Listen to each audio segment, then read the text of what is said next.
जून 2025 में Israel Iran संघर्ष के दौरान इजराइल के नुकसान को लेकर एक बड़ा खुलासा हुआ है। खुलासा ये कि ईरान के ताबड़तोड़ हमलों से विश्व प्रसिद्ध वीजमैन इंस्टीट्यूट ऑफ साइंस की 50 लेबोरेटरीज को भारी नुकसान पहुंचा है, जिसे वैज्ञानिक समुदाय के लिए एक बड़ी क्षति माना जा रहा है। इंस्टीट्यूट के वैज्ञानिक परिषद के प्रमुख नील डेविडसन ने एक इंटरव्यू के दौरान कहा कि ईरान इजराइल के बीच हुई 12 डेज वॉर में ईरान के जवाबी मिसाइल और ड्रोन हमलों ने इजराइल को गंभीर नुकसान पहुंचाया है। इस युद्ध की शुरुआत इजराइल के ऑपरेशन राइजिंग लायन से हुई, जिसमें ईरान के परमाणु सुविधाओं, सैन्य ठिकानों और नेताओं को निशाना बनाया गया। जवाब में ईरान ने ऑपरेशन ट्रू प्रॉमिस 3 के तहत इजराइल पर 550 से ज्यादा बैलिस्टिक मिसाइलों और 1000 से ज्यादा ड्रोन से हमला किया। इन हमलों ने इजराइल के बुनियादी ढांचे, वैज्ञानिक अनुसंधान और नागरिक जीवन को गहरी चोट पहुंचाई, जिसमें वीजमैन इंस्टीट्यूट को भी नुकसान हुआ। क्या है Weissman institute of science? Weissman institute of science, जो जीवन विज्ञान, भौतिक और सैन्य संबंधित अनुसंधान जैसे AI और ड्रोन टेक्नोलॉजी के लिए विश्व प्रसिद्ध है। इसकी स्थापना 1934 में डॉक्टर चाइम वीजमैन ने की, जो बाद में इजराइल के पहले राष्ट्रपति भी बने। यह संस्थान विज्ञान और प्रौद्योगिकी के क्षेत्र में उच्च स्तर के अनुसंधान के लिए जाना जाता है। ईरान के मिसाइल हमलों का ये प्रमुख निशाना बना है। यह संस्थान बायोलॉजी, केमिस्ट्री और फिजिक्स के अलावा गणित और कंप्यूटर साइंस जैसे क्षेत्रों में अग्रणी रिसर्च करता है। विशेष रूप से कैंसर अनुसंधान, न्यूरोसाइंस, नैनो टेक्नोलॉजी और क्वांटम फिजिक्स में इसका योगदान उल्लेखनीय है। वीजमैन इंस्टीट्यूट के नाम कई कीर्तिमान भी दर्ज हैं। ईरान इजराइल के बीच 12 दिनों की जंग के दौरान ये संस्थान ईरानी मिसाइलों का प्रमुख रूप से निशाना बना। ईरान के इजराइल पर बड़े अटैक। युद्ध के दौरान 13 और 14 जून की रात को ईरान ने इजराइल पर हमला शुरू किया और रमत गान यानी तेल अवीव का जो उपनगर है, उस पर पहला हमला हुआ। इसमें आवासीय क्षेत्र प्रभावित हुए। इजराइल ने इसे सैन्य लक्ष्य के पास बताया, लेकिन नागरिकों को नुकसान भी हुआ। वहीं 16 जून में हाइफा और तेल अवीव पर बड़े हमले हुए, जिसमें 8 लोग मारे गए और करीब 100 लोग घायल हुए। कुछ रिपोर्ट्स में 24 मौतों और 392 घायलों की पुष्टि हुई। वहीं 18 जून को तेल अवीव पर एक तीव्र हमला हुआ, जिसके धमाके यरूशलेम तक सुनाई दिए। तेल अवीव स्टॉक एक्सचेंज को इस दौरान क्षति पहुंची। इसके अलावा 22 जून को ईरान का सबसे प्रभावी हमला हुआ, जिसमें 27 में से 10 मिसाइलें सीधे इजराइल पर गिरी।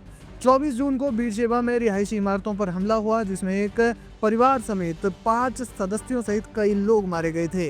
इजराइल स्वास्थ्य मंत्रालय के अनुसार 28 लोग मारे गए और 3238 घायल हुए। वहीं 107 लोग अन्य कारणों से अस्पताल पहुंचे। माली नुकसान की बात की जाए तो रिपोर्ट्स के मुताबिक 2305 घर और 240 भवन क्षतिग्रस्त हुए। इसके अलावा सोरोका अस्पताल जो बीरशेबा में है, हाइफा तेल रिफाइनरी और दक्षिण इजराइल में एक पावर स्टेशन को नुकसान पहुंचा। 2 विश्वविद्यालयों को भी इस दौरान नुकसान पहुंचा। कुछ रिपोर्ट्स के मुताबिक इस युद्ध के दौरान इजराइल को $12 बिलियन का नुकसान हुआ।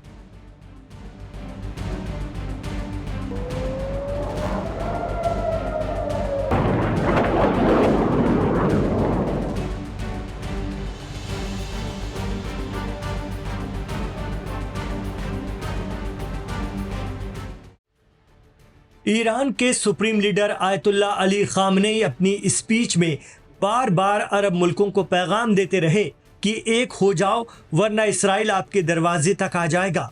वो आरोप लगाते हैं कि इसराइल सिर्फ ग्रेटर इसराइल के सपने को पूरा कर रहा है, उसे जमीन चाहिए और अरब देश भले ही इसराइल से कितने भी समझौते कर लें, लेकिन वो अपने लक्ष्य को नहीं भूलता। इमाम खामनेई की बात सच साबित हो रही है। कतर में घुसकर इसराइल ने जिस तरह हमास नेताओं को निशाना बनाया है, उससे ये साफ हो गया है कि इसराइल अरब दोस्तों को भी कुछ नहीं समझता। अब कतर कितनी भी लकीर पीटे, कितनी भी बातें करे, कितना भी गुस्सा दिखाए, इसराइल और अमेरिका को कोई फर्क पड़ने वाला नहीं। उल्टा प्रेसिडेंट ट्रंप कह रहे हैं कि हमने कतर को हमले की खबर दी थी और कतर इससे इनकार कर रहा है। वो साफ कह रहा है कि ट्रंप झूठ बोल रहे हैं। जब ईरान अमेरिका और इसराइल के खिलाफ आक्रामकता दिखाता है तो यही अरब मुल्क कहते हैं कि ईरान इसराइल एक हैं, ईरान अमेरिका मिले हुए हैं। लेकिन आज इसराइल कतर तक पहुंच गया, कल को सऊदी को निशाना बनाएगा और फिर UAE। जानकार कहते हैं कि किसी न किसी बहाने इसराइल अरब देशों की चौखट लांघेगा और अरब देशों की यही खामोशी उसका हौसला बढ़ाती है। कहा जाता है कि इसराइल ने तो ईरान में भी Hamas political wing chief Ismail Haniyeh को मारा था, लेकिन वो ईरान में घुसकर ऐसा नहीं कर पाया था, बल्कि ये काम उसने अपने जासूसों के जरिए अंजाम दिया। इधर कतर का तो खुला अटैक है। खुद कतर के पीएम इस बात को कह रहे हैं कि ये हमारी संप्रभुता पर हमला है। Middle East expert Shaukat Bharti कहते हैं कि जब तक अरब मुल्क ईरान के छत्ते के नीचे नहीं आएंगे, तब तक इसराइल से उन्हें कोई नहीं बचा पाएगा। तेल की दौलत से मालामाल ये अरब मुल्क अपनी सिक्योरिटी के लिए अमेरिका पर निर्भर हैं, लेकिन इस बार ये भी पता चल गया कि अमेरिका उन्हें कितना बचा सकता है। अब भले ही प्रेसिडेंट ट्रंप कितने भी दावे करें, लेकिन सच्चाई सबके सामने है कि कतर की राजधानी दोहा में रिहायशी इलाके पर हमला हुआ और 5 लोगों की मौत हो गई। हालांकि इसराइल के फाइटर जेट हमास के जिस लीडर को निशाना बनाने आए थे वो बच गए हैं। बार बार खामनेई अरब मुल्कों को कहते रहे कि एक्शन लो, लेकिन ईरान से बुग़्ज़ पाले अरब मुल्क शिया और सुन्नी पावर गेम की सियासत में उलझे रहे। इधर अपने बंधकों को छुड़वाने का प्रेशर बनाने इसराइल ने अरब मुल्कों पर ही निशाना तान दिया है। बड़ा सवाल तो ये भी उठ रहा है कि जब कतर में अमेरिकी एयर डिफेंस सिस्टम लगे हुए हैं, तो इसराइली फाइटर जेट राजधानी दोहा में कैसे एंटर हो गए। ये बात भी किसी से छिपी नहीं है कि अमेरिका की इजाज़त के बगैर कतर, सऊदी, यूएई वगैरह कोई कदम नहीं उठाते हैं। ऐसे में जानकार ये भी आकलन कर रहे हैं कि हो सकता है कि हमास की लीडरशिप को ख़त्म करवाने में कतर सहित सुन्नी अरब देशों का भी किरदार हो। ऐसी चर्चा सोशल मीडिया पर सरगर्म है। वहीं ईरान के प्रेसिडेंट मसूद पजेश्कियान ने कतर के अमीर से फ़ोन पर बात की है और कहा है कि इसराइल के युद्ध अपराधों के खिलाफ सभी मुस्लिम देश एक हो जाएं।